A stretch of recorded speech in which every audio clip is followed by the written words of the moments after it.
Bonjour et bienvenue à tous sur le plateau TV de Paris Animal Show 2017. Aujourd'hui, nous allons parler de la communication animale. Deuxième partie, puisqu'hier, nous avons fait une première partie. On avait encore plein de choses à dire. J'avais d'ailleurs hâte de vous retrouver pour essayer de trouver d'autres réponses et à toutes ces questions. J'espère que mes invités sont prêts. Ils sont de nouveau avec moi. Je vais vous les présenter. Nous avons Jocelyn Morisson, journaliste scientifique. Bonjour. Oui, bonjour. Bienvenue et merci de revenir. Merci de m'avoir invité à nouveau. Pour la suite de ce sujet vraiment passionnant. Alors, pour rappeler aux téléspectateurs donc, et puis au public qui est ici présent, votre domaine de prédilection, ce sont les phénomènes de la vie que la science ne peut parfois pas expliquer.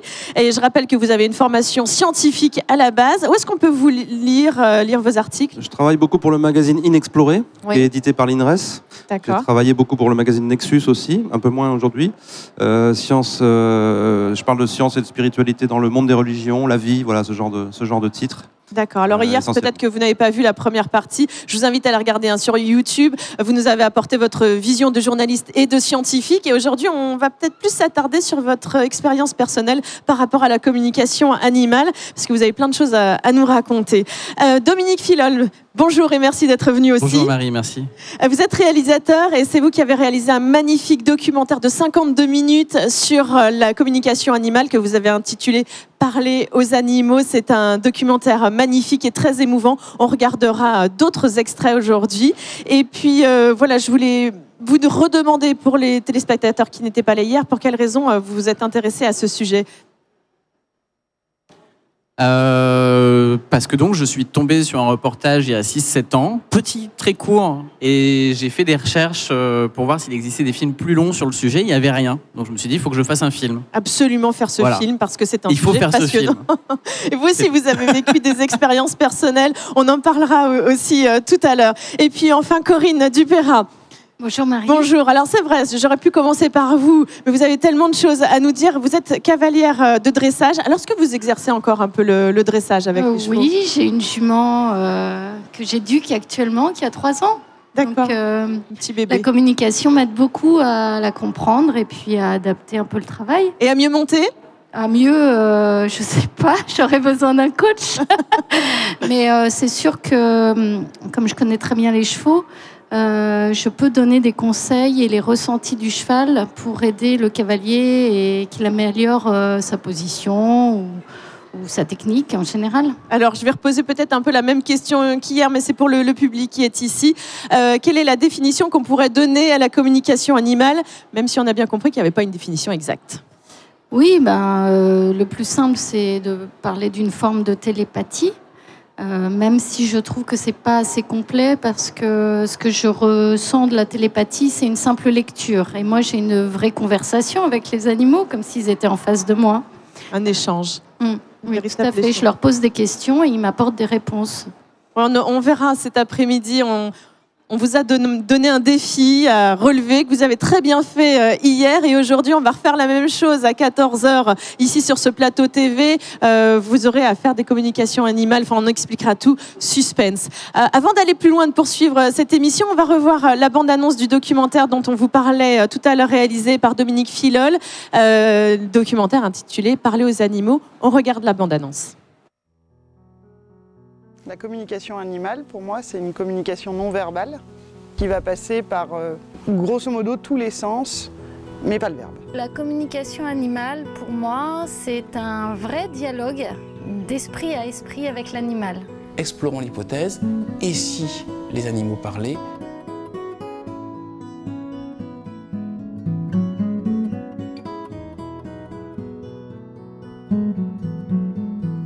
J'ai toujours essayé de les comprendre et puis un jour, j'ai su que la communication animale était accessible parce que c'est accessible en fait à tous.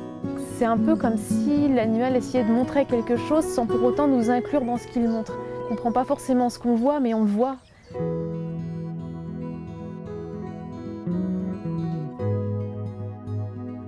On prend conscience qu'on peut se projeter dans la pensée de l'autre, on devient l'autre, et donc on s'agrandit l'esprit.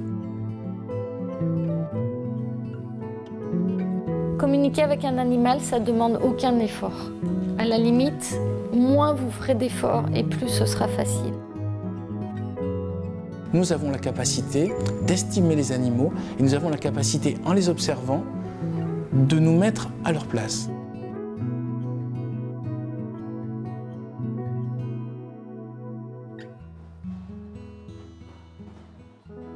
Jocelyn Morisson, on dit communication animale, mais certains disent médiation animale. Quelle est pour vous? Est-ce que ça correspondrait plus à une définition? Oui, c'est une autre façon de présenter les choses. On ne faut pas se laisser piéger par les mots. Hein. C'est sûr que le mot télépathie peut être réducteur, c'est parce qu'il y a un ressenti global, il y a des images, il y a aussi des ressentis physiques, il y a des sensations, il y a des émotions. Donc communication ou médiation, pourquoi pas? Oui, il faut essayer de trouver l'appellation qui convient à tout le monde. On parle de communication intuitive, on parle de communication animalière. Bon, l'important, c'est de comprendre qu'il y a cet échange d'informations qui peut être très précis. Et moi, je réagis par rapport à la bande-annonce parce que ça me fait beaucoup, ça m'émeut beaucoup de revoir cette bande-annonce parce que quand je l'ai vue, je ne connaissais pas Dominique. On évolue un peu dans les mêmes milieux. Oui. Je ne connaissais pas. Et moi, je venais de faire mon article sur l'INRES, sur ce sujet que je venais d'envoyer donc à l'INRES. Il l'a diffusé sur son site internet, hein, il n'est pas dans le magazine Inexploré, mais il est sur le site de l'INRES. Il est visible sur le site. Et je venais d'envoyer mon article et je vois cette bande-annonce et je constate que c'était exactement la même approche. J'ai vu à la façon dont les communicantes parlent, à la façon, aux mots qui étaient utilisés, aux attitudes et aux images. J'ai compris qu'il avait eu exactement la même approche que moi et au final, on a traité le sujet de la même façon parce que moi j'ai rencontré 3 communicantes aussi et le message que j'en ai retiré, c'est exactement ce que lui a retiré de son film. Donc moi j'ai recommandé son film avant de l'avoir vu, juste envoyé la bande-annonce en disant il faut absolument voir ça, je suis sûr que c'est bon. C'est vrai que votre article est magnifiquement écrit aussi. Vous parlez de cette expérience où vous allez voir une conférence avec une dentiste équine, me semble-t-il, et qui va rentrer en communication instinctivement avec une personne qui lui pose une question qui n'avait rien à voir avec, qui avait à voir juste avec les problèmes dentaires de son cheval. En fait, cette personne qui est devenue une amie depuis, qui est dentiste et équine, bien sûr, elle m'avait été présentée par quelqu'un et j'avais eu envie justement de traiter ce sujet-là. Et comme elle était très occupée, parce qu'elle est très demandée à la fois en tant que dentiste et en tant que communicante, elle n'avait pas le temps, elle n'avait pas de temps consacré. Donc je suis allé l'écouter en conférence pour être sûr de pouvoir lui parler. Et elle faisait une conférence sur la dentisterie et pas sur la communication, sauf qu'à la fin de la conférence, beaucoup de gens savaient qu'elle avait cette capacité-là, et quelqu'un est venu la voir en lui demandant d'aller voir son poney rapidement. Et donc là, j'ai assisté de loin à la conversation, mais enfin, j'entendais tout, et je voyais bien qu'elle lui disait des choses très précises sur le ressenti, sur le vécu de son poney, qui lui parlait de son animal, petit chien, qui adorait courir entre ses jambes et qui n'était pas là. Donc à chaque fois, il y avait confirmation de la part de la maîtresse, et elle ne se connaissait pas avant. J'avais bien vu qu'elle ne s'était jamais rencontrée avant, que ça ne pouvait pas être mis en scène. Mais elle lui a dit des choses précises au point de faire presque de la voyance, entre guillemets, parce qu'elle lui a dit, est-ce qu'il y a un problème chez l'un de vous ou chez vos proches avec le nerf sciatique? Parce que la jeune femme, elle est cavalière, elle fait des spectacles équestres avec son cheval et son poney, et alors la jeune fille a dit non, j'ai pas de problème de nerf sciatique. Et en fait, le soir même, à l'issue du spectacle, elle est venue la voir et lui a dit oui, ça y est, ça s'est déclenché. Le cheval l'avait pressenti. Non pas que c'est de la voyance au sens propre, mais le cheval, il a peut-être une sensibilité qu'il y avait un problème. Et voilà, il pouvait anticiper le problème. Donc là, pour certaines personnes, on est dans le surnaturel. Oui. Mais moi, je pense qu'on est complètement dans quelque chose de naturel, comme le dit Corinne, tout à fait. Et vous aussi, Dominique, pour revenir sur la définition de médiation, médium, pour vous aussi, ça paraîtrait comme des médiums ? C'est vrai que, comme disait très bien Jocelyn, les mots sont un peu limitants, on aime beaucoup dans nos sociétés mettre les choses dans des cases. Et dans d'autres sociétés, comme les sociétés primitives, on est beaucoup plus sur quelque chose de beaucoup plus large. Enfin, voilà. Donc, parler de, médiation, médiumnité, communication intuitive aussi. Le mot intuition revient très souvent. Ce sera d'ailleurs l'objet de mon prochain film. D'accord. Voilà, tout ça, ce sont des domaines qui sont quand même très très proches, sur lesquels on a mis des mots. Bon, on parle plus de médiumnité dans le cas de parler avec des morts ou des animaux décédés aussi, parce que la communication animale permet aussi d'aller jusqu'à communiquer avec des animaux décédés. Plus loin. Mais alors vous avez vécu des expériences personnelles, vous avez fait un stage, il me semble, de communication animale et vous êtes rendu compte vous-même que vous aviez cette capacité-là? Tout à fait, et c'est ce qui m'a donné encore plus envie de faire ce film. J'ai vu que je pouvais le faire, donc je me suis dit... Ce stage, vous l'avez fait avant le film alors? Je l'ai fait avant le film, je l'ai fait il y a 7 ans. Et il y a une autre petite histoire que je vais vous raconter. Je vous ai raconté l'histoire du chien dépressif hier, enfin avec la grand-mère dépressive. Oui. Mais là, c'était avec un chat. D'accord. Et je vois les habitudes du chat, je le vois jouer avec d'autres chats. Et je vois aussi, il me montre qu'il aime pas le whiskas. Et c'est très précis, hein, whiskas. Donc je dis ça à sa propriétaire, et elle me dit, mais c'est fou, c'est le seul qui ne mange pas de whiskas. Tous mes autres chats mangent du whiskas, sauf celui-là. Donc là, pour moi, c'était vraiment la confirmation aussi que l'information était juste vraie. Et j'étais abasourdi, quoi. C'était juste incroyable. Alors Corinne, vous proposez des stages à toutes les personnes qui le souhaitent pour essayer de comprendre la communication animale et d'essayer de voir si les personnes ont cette capacité-là. Oui, tout à fait, parce que au-delà de travailler pour les gens qui me le demandent, j'aime aussi pouvoir partager mes connaissances et puis, je dirais, un petit peu semer la bonne parole pour que les gens puissent s'éveiller à ces possibilités-là et peut-être voir leur animal d'une autre façon. D'accord. De quelle manière se déroulent les stages ? Eh bien, il y a une partie, on va dire, théorique où j'explique un petit peu quel est l'historique de la communication, comment moi je procède, sachant que chacun doit après faire sa propre cuisine. Et je les mets en garde aussi. Il peut y avoir... moi, j'ai une éthique, parce que on l'abordera peut-être tout à l'heure, mais parfois, on a des informations très personnelles. Donc, je ne communique pas avec des animaux quand on ne me l'a pas demandé.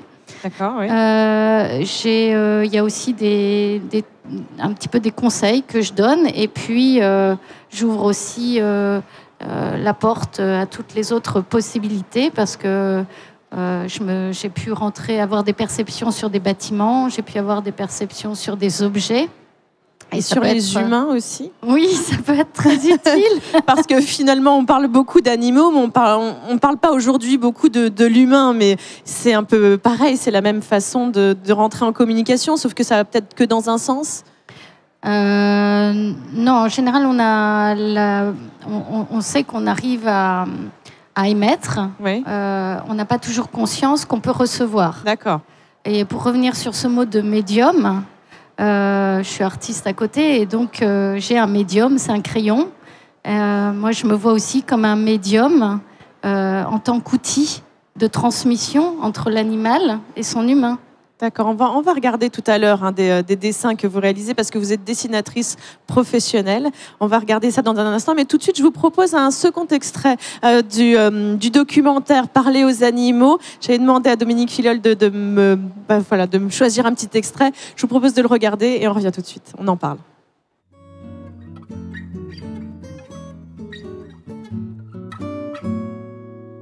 On peut recevoir des informations sous 4 formes différentes. Vous avez la clairvoyance. Ça, ce sont les images qu'on perçoit, c'est comme dans un rêve.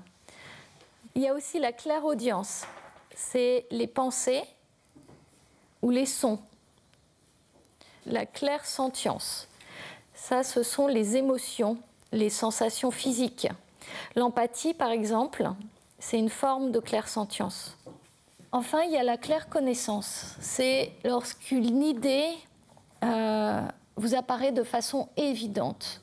C'est quelque chose qu'on n'arrive pas à expliquer, mais on sait que c'est ça. On a une conviction très forte.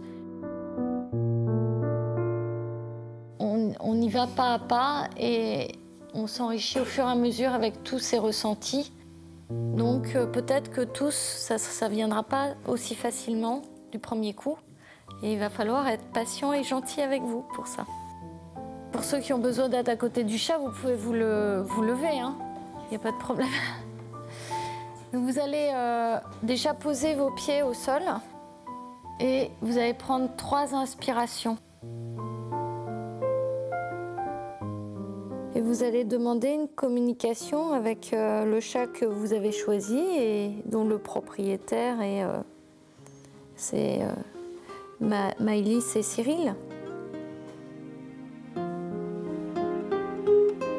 Ensuite, vous allez essayer de visualiser le chat. Vous allez l'observer, vous allez éventuellement lui poser des questions.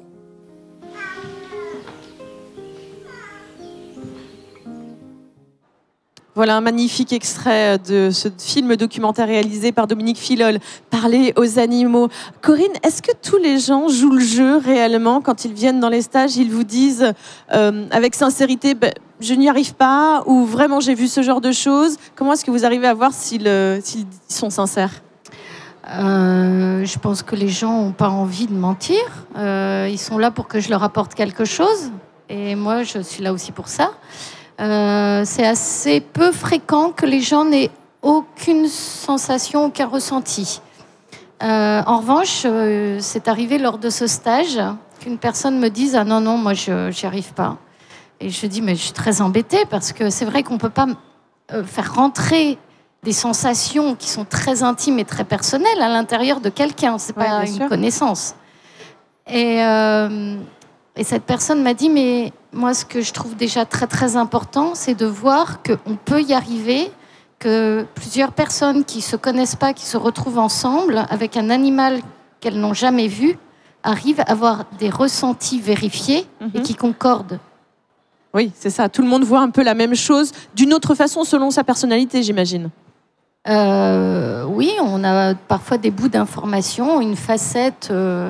de l'animal, et une autre personne va compléter avec une autre facette. Vous aviez envie d'ajouter quelque chose? Il y a un aspect de traduction, je pense, dans l'activité aussi, parce que c'est vrai que l'animal ne s'exprime pas directement, je pense, avec des mots, ou en tout cas, il y a un ressenti qui est traduit sous forme de mots, mais qui est sujet à réinterprétation quelque part, non? Il n'y a pas cet aspect-là?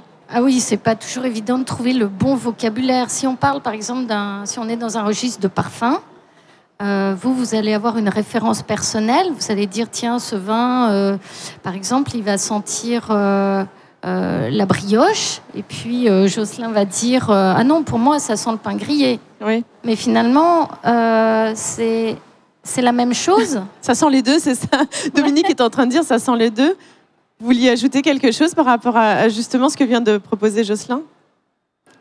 Non, mais c'était ça, c'était vraiment l'idée, oui. Enfin, il peut y avoir des arrière-goûts aussi dans le vin, comme disait très justement Corinne, et avoir différentes saveurs, et c'est pas pour autant qu'il y en a une qui est fausse.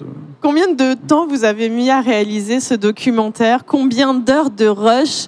Ça, le rush, c'est le jargon un petit peu audiovisuel. Combien d'heures de bande vous avez fait? J'ai travaillé dessus à peu près pendant 3 mois, et puis il doit y avoir une 50aine d'heures de rush à peu près. D'accord. Et combien de temps pour faire le montage? 1 mois et demi. Plein, tous les jours. Non, vous faisiez des pauses quand même, parce qu'une fois qu'on est pris de passion... Oui, c'est important de faire des pauses aussi, justement. Moi, j'aime bien travailler de manière très intuitive, et tout d'un coup, l'inspiration descend, on y va, tac, tac, tac, tac, tac, ça prend sens. Et puis, on ne sait pas pourquoi, pendant une semaine, il ne va rien se passer, et après, ça repart. Voilà, c'est pas le temps de digérer aussi un petit peu tout ça. Tout à fait, parce qu'aussi, on a tellement de nez dedans à un moment qu'on a du mal à prendre le recul, et heureusement qu'il y a des producteurs, et puis la chaîne aussi qui est là pour... Oui, j'imagine, pour un peu cadrer, peut-être. Voilà. D'accord, c'est un magnifique documentaire. On va reparler un petit peu de... Si, je voulais revenir sur quelque chose, parce qu'on en a parlé hier entre nous. Vous me disiez que vous n'aviez pas pu diffuser tous les témoignages parce qu'il y avait certaines séquences qui on ne pouvait pas tout dire non plus. Tout à fait. Et là, c'est dans l'aspect de la communication animale que j'appellerais, pour mettre des mots, l'animal miroir de l'homme. Souvent, en communication animale, les animaux aussi révèlent des choses sur leurs propriétaires. Et c'est ce qui est très très fort dans la communication animale. C'est ce qu'on voit d'ailleurs à plusieurs moments dans le film, dont l'extrait qu'on a montré hier. Mais des fois, c'est tellement intime et tellement précis que on rentre dans trop d'intimité. Et là, en l'occurrence, il y avait des histoires familiales. J'ai assisté à une séquence où on partait vraiment sur des histoires de famille très très précises. Et la personne qui était concernée n'a pas voulu qu'on montre ça dans le film. Moi, j'aurais beaucoup aimé, parce que ça montrait à quel point ça pouvait être précis et touchant. Voilà, c'est important de respecter aussi l'intimité de chacun, mais ça, c'est juste quelque chose d'incroyable aussi dans la communication animale, c'est que les animaux portent des choses pour nous, peut-être qui, je sais pas, je dirais comme ça intuitivement, qui baignent dans un champ d'information auquel ils ont facilement plus accès, ils sont éponges, ils sont là, mais ils ont un rôle aussi qui, je pense aussi, est là, les animaux sont là pour ouvrir nos cœurs. Mais ils ne jugent pas. Ça, c'est vraiment une information que vous dites souvent. C'est de l'amour. C'est ils ne jugent personne. Vous avez vécu une expérience, hein, Jocelyn, avec c'était une petite chatte que vous aviez perdue. Voilà, c'est toujours dans ce cadre-là. C'est vrai que ça ouvre le cœur, ça ouvre l'esprit. Bon, en fait, j'avais écrit une première version de cet article qui était une version longue au printemps. Et pareil, le jour même où je finis d'écrire mon article, le soir même, je perds la petite chatte que j'ai en garde depuis quelques mois, qui est jamais sortie de la maison. D'accord. Et je la perds dans le quartier, en fait, je la trouve plus. Donc forcément, je me dis, je fais appel aux communicantes avec qui j'avais travaillé. Je leur demande si elles peuvent m'aider parce que j'étais en panique. Quoi. Bien sûr, ça fait peur quand on perd son animal. Voilà. On a très peur. Et là, c'est pareil, j'ai eu des informations extrêmement précises. Il y en a une qui m'a dit, en fait, la petite chatte, elle a suivi le petit chien noir qui se balade dans le quartier. Je sais pas si ça te dit quelque chose. Je dis oui, il y a toujours un petit chien noir qui se balade. Elle l'a suivi jusqu'à chez lui. Elle est arrivée devant un gros bouquet de fleurs bleues. Et effectivement, dans la maison de ce petit chien, il y a un bouquet de fleurs bleues très particulier. Elle m'a décrit les fleurs. Alors je me souviens plus, mais c'est une espèce très spécifique. Qui avait seulement dans ce jardin-là. Exactement, il n'y en a pas ailleurs. Ensuite, elle dit, mais elle a eu peur aussi du chien. Et elle est dans un arbre, elle est terrorisée, elle a passé la nuit dans un arbre. J'ai su tout ça dans la soirée, le lendemain et tout ça. Et en fait, il y avait eu confusion parce que les informations ne sont pas non plus complètement précises. Il y a eu plusieurs communicantes qui ont recoupé et ça s'est recroisé. Et en fait, dans cette maison du petit chien, il y a aussi un gros chien. Donc elle avait suivi le petit chien et en arrivant dans la maison, elle avait eu peur du gros chien. Ah oui, qu'elle ne connaissait pas, celui-là, voilà, elle n'avait jamais vu. Elle s'était retrouvée dans l'arbre et tout ça, c'était complètement cohérent, quoi. Et c'est encore une fois très précis, donc très impressionnant. Oui, c'est vrai que c'est impressionnant. Vous nous disiez tout à l'heure de vos dessins, votre communication animale permet d'être encore plus précise dans vos dessins. On va regarder quelques photos que vous nous avez envoyées. Je vous ai demandé de faire une petite sélection. Regardez ce magnifique poisson. C'est du dessin, hein, c'est pas de la photo, c'est une photo du dessin de Corinne Dupérin. Regardez cette précision, ce magnifique poisson. On va regarder d'autres images. Moi, je suis bluffée. Hein. Sincèrement, vous avez un talent énorme. Alors, j'aurais envie de me dire, est-ce que si moi, par exemple, j'arrive à faire de la communication animale, est-ce que j'arriverai à avoir autant de talent que vous? Je peux peut-être vous aider. Non, je suis nulle en dessin. Autant la sensibilité, je dis pas, mais regardez comme c'est magnifique. Super. D'ailleurs, vous faites des portraits à la demande. Les gens arrivent avec une photo et puis vous entrez en communication animale avec la photo, avec l'animal et vous arrivez à reproduire. Je pense que pour les portraits qu'on me demande, la communication animale m'aide beaucoup parce que je ressens la personnalité. Vous avez dit un petit lapsus, m'aime beaucoup. Hein. Oui. Mais on peut le dire, c'est assez proche. Hein. Il y a beaucoup d'amour dans tout ça. Moi, je l'aime, je le caresse. Je le dessine pas, je le caresse. C'est marrant ce lapsus. Jocelyn, on va terminer avec vous pour nous parler juste rapidement des ouvrages que vous avez réalisés. On va regarder des photos de couverture. J'ai essayé de sélectionner certains qui pourraient être en rapport avec le sujet du jour, la physique de la conscience, donc que vous avez coécrit. Je suis co-auteur avec Philippe Guillemant, qui est un physicien du CNRS. D'accord. Et puis, qu'est-ce que raconte cet ouvrage?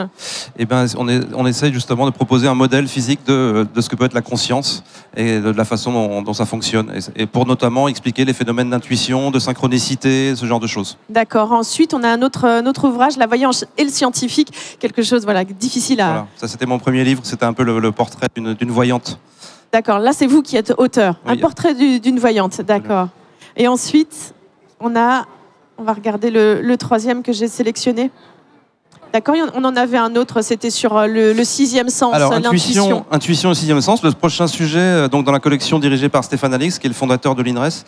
Un sujet donc, que va traiter Dominique et j'espère que je pourrai peut-être lui donner quelques éléments de réflexion à partir de ce livre-là. Ouais, c'est un sujet très intéressant. Comment l'intuition finalement amène à la créativité artistique, dans les sciences aussi, et jusqu'à des phénomènes comme ça, de perception quasiment extrasensorielle en fait. D'accord, et puis vous avez plein d'autres ouvrages dont on ne pouvait pas forcément parler ici sur ce plateau. Où est-ce qu'on peut retrouver vous avez un site internet, hein? Oui, j'ai un blog avec mon nom, voilà, jocelinmorisson.fr.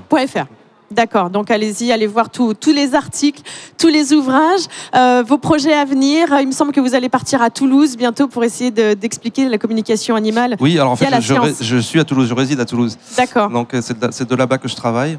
Mais voilà, je poursuis mes investigations sur les phénomènes inexpliqués, disons. D'accord, eh bien, on vous suivra de près. Dominique, donc, un prochain film documentaire sur l'intuition à venir? Oui, ça doit sortir cette année, premier semestre 2017. On est en montage, il y a encore des petites choses à tourner, voilà.